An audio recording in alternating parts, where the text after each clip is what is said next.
పాతపట్నం నియోజకవర్గం నాయకులకి, అధికారులకి హృదయపూర్వక నమస్కారములు. నేను ఒక రైతు. మా రైతు కష్టాలు ఏ రకంగా ఉన్నాయంటే, మాది సచివాలయం కవిట్లో ఉంది, తర్వాత అంతరాబు ఒకటి ఉంది, తర్వాత ఇక్కడ ఇంకొకటి ఉంది. మొత్తం 3 సచివాలయాలు ఉన్నాయి. పాతపట్నం 1, పాతపట్నం 2, పాతపట్నం 3 అని ఉన్నాయి. ఈ రకంగా 3 సచివాలయం. కాకపోతే ఈ ఎరువులు వస్తున్నాయి. వచ్చినప్పుడు మనిషికి ఒకటని అంటున్నారు. మనిషికి ఒకటి అనేసి బయోమెట్రిక్ వేయించుకుంటున్నారు. మరి ఒకటైనప్పుడు బయోమెట్రిక్ ఎందుకు? అది కూడా 1B అనే ఉండాలి, పాస్బుక్ అయినా ఉండాలి, కౌలు కార్డు అయినా ఉండాలి. ఈ 3 ఉండాలి. ఈ 3 ఏదో ఒకటి ఉంటే ఇస్తారు. మరి బయోమెట్రిక్ వేయించుకుంటున్నారు ఒక బ్యాగ్ ఇచ్చి. అంటే దీని అర్థం ఏంటి? బయోమెట్రిక్ ఎందుకు? ఒకటి ఇచ్చినప్పుడు మళ్ళీ ఎప్పుడు వస్తాయో తెలియదు, ఎప్పుడు ఇస్తారో తెలియదు. ఒక బ్యాగ్తో ఏం చేసుకోవాలి చెప్పండి? ఒక బ్యాగ్తో ఏం పంటలు పండించుకోవట్టు. ఒక ఎకరాకేమో లోన్లు ఇవ్వరు సరే కదా, కౌలు కార్డులు ఎవరికి లేదు సరే, ఒకవేళ ఉన్నా సరే ఇచ్చారు. ఒక ఎకరాకి 1000 ఇచ్చారు. ఒక ఎకరాకి 1000 అంటే అర్థం చేసుకోండి. ఈ రకంగా వాళ్ళు మొన్న సహకార బ్యాంకులు స్ట్రైకులు ఒకటి, వాళ్ళకి ఏం సరిపోలేదో స్ట్రైకులు చేశారు. 1000 ఒక బ్యాగ్ ఒక ఎకరాకి 1000 ఇచ్చారు లోను, ఎంత రిక్వెస్ట్ చేసినా. వీళ్ళకి మాత్రం జీతాలు సరిపోలేదు, ఇంకేమీ సరిపోవట్లేదు. ఎందుకు స్ట్రైకులు చేశారో తెలీదు. మొన్న సాల్వ్ అయింది. రైతులకు మాత్రం ఒక ఎకరాకి 1000 ఇచ్చినా నోరు మూసుకొని వెళ్ళిపోవాలి, చేసుకోవాలి. వీళ్ళేదో ఊరికి ఇచ్చినట్టు అది 1000 కూడా మళ్ళీ కట్టాలి. అర్థమైంది కదా? మళ్ళీ రెన్యూల్ చేసుకోవాలి. ఈ రకంగా ఉన్నాయి, చేస్తున్నారు పనులు.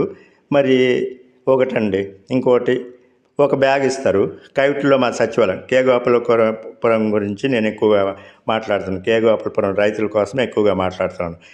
కవిటిలో ఉందండి, దానికి దారి లేదు, చుట్టూ తిరిగి వెళ్ళాలి.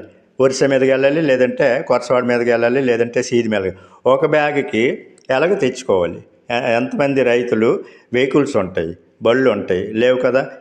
వీళ్ళు చేసే పనికి అక్కడికి వెళ్ళి తీసుకురావాలా, అక్కడికి వెళ్ళి స్లిప్ రాయించుకు రావాలట, మళ్ళీ అంతరాబు వెళ్ళి స్లిప్ రాయించుకోవాలట, మళ్ళీ ఏమో ఇక్కడ కోర్టు దగ్గర ఒక సచివాలయం రైతు సేవా కేంద్రం అక్కడ ఇస్తారంట, అక్కడ ఇస్తారు. మళ్ళీ అక్కడ ఒక బయోమెట్రిక్ పెట్టారు, చెప్పాను కదా. ఒక బయోమెట్రిక్ వేయాలి.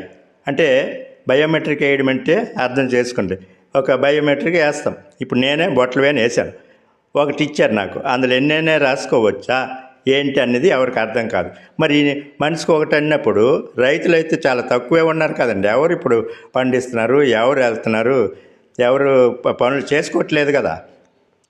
ఇలాంటివి దొరకట్లేదని, సప్లై అంటే ఎరువులు టైంకి దొరకట్లేదని, అందుకే కదా వ్యవసాయం మానేసి ప్రతి వాళ్ళు షాపులు పెట్టుకుంటున్నారు. ఇప్పుడు ఇంటికి ఒక షాపు తయారైపోతుంది. ఇడ్లు అమ్ముకోవడమో, పూరి అమ్ముకోవడమో, దుకాణం పెట్టుకోవడమో. ప్రతి ఇంటి ముందు ఒక దుకాణం ఉంటుంది కావాల్సి చూడండి. పాతపట్నంలో ఎన్ని షాపులు ఉన్నాయండి? మెడికల్ షాపులు ఒక 30-40 ఉన్నాయి. బట్టల షాపులు ఒక 30-40 ఉన్నాయి. తర్వాత కిరాణా షాపులో 50-60 ఉన్నాయి. చూడండి కావలిస్తే. అలాంటిది మరి రైతులు ఎవరు ఉన్నారండి? రైతులకు వచ్చే ఇవన్నీ కూడా పక్కనే మన ఒరిస్సా రాష్ట్రం ఉంది కాబట్టి అక్కడికి వెళ్ళిపోతాయండి. ఈ ఎరువులు, ఇవి విత్తనాలు అన్నీ కూడా పెసలు అయితేనేమి, మినువులు అయితేనేమి, నువ్వులు అయితేనేమి అన్నీ మరి ఏటైపోతున్నాయి అనేది వాళ్ళకే తెలుసు. ఏమంటే అక్కడ కూడా వ్యవసాయాలు చూడండి, ఈ క్రాప్ చూడండి, ఈ క్రాప్ ఎన్ని ఎకరాలకు చేశారు, ఈ ఎన్ని మెట్రిక్ టన్నులు ఎరువు వచ్చింది, ఎంత వ్యవసాయం చేస్తున్నారు రైతులు, ఎవరెవరు చేస్తున్నారు, ఈ క్రాప్ చెక్ చేయమనండి. అదేం ఉండదు. ఒకటి మాత్రం ఇస్తారు, ఏమంటే తగ్గించాలంట. ఏంటి తగ్గించాలి? ఈ ఎరువులు తగ్గించాలంట.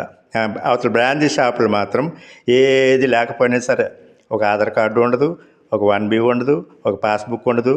ఎన్ని పుల్లు బాటిల్ కావాలంటే అన్ని పుల్లు బాటిల్ ఇస్తారు, ఎన్ని క్వార్టర్లు కావాలని అన్ని క్వార్టర్లు ఇస్తారు. అవి తాగి చచ్చిపోండి. తర్వాత లేదంటే బాగోలేకపోతే బలగ హాస్పిటల్ ఉంది కదా, అక్కడ ఫ్రీ కదా.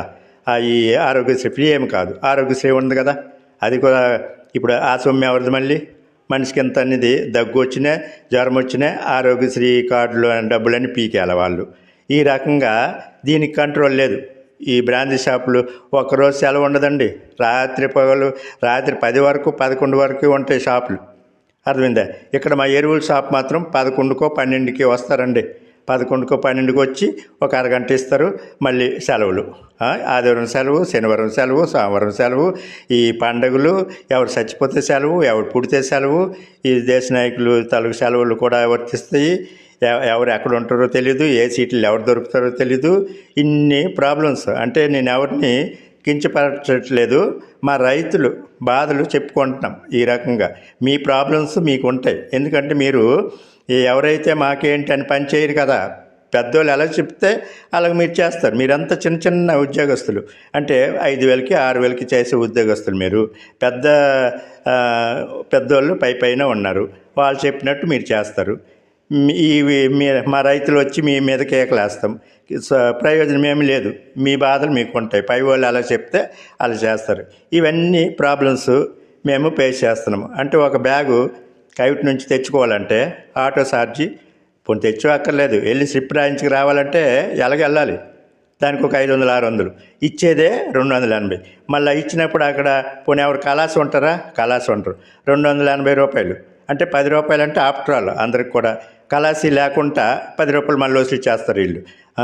అలాగా ఈ రకంగా నడుస్తుంది మా రైతుల బాధలు. మరి ఎప్పుడు పట్టించుకుంటారు, ఎప్పుడు సాల్వ్ చేస్తారు?